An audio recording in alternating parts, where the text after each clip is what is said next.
ఏదైనా కండిషన్ను చెక్ చేయడానికి ఇఫ్ స్టేట్మెంట్ను యూజ్ చేయాలి. ఇఫ్ కండిషన్ను ఎలా రాస్తారంటే if open bracket conditional expression closing bracket open brace.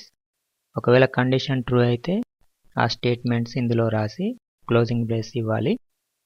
For example ఒక రెండు వేరియబుల్స్లో బిగ్ వాల్యూను ఫైండ్ అవుట్ చేయడానికి ఇఫ్ కండిషన్ ఎలా రాస్తారో చూద్దాం.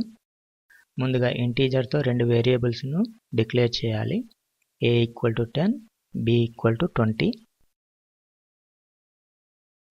తర్వాత ఇఫ్ కండిషన్ను చెక్ చేయడానికి open bracket a b closing bracket open brace printf b is big. ఈ కండిషన్ చూడగానే తెలిసిపోతుంది రిజల్ట్ ఏమొస్తుందో. 10 <20 అంటే b is big అవుతుందని తెలుస్తుంది. Closing brace.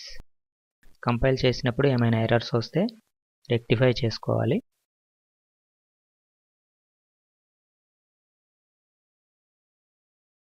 రన్ చేస్తే రిజల్ట్ డిస్ప్లే అవుతుంది.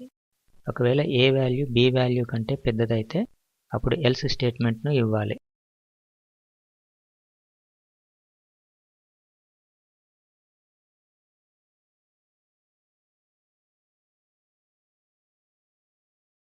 Else printf a is big.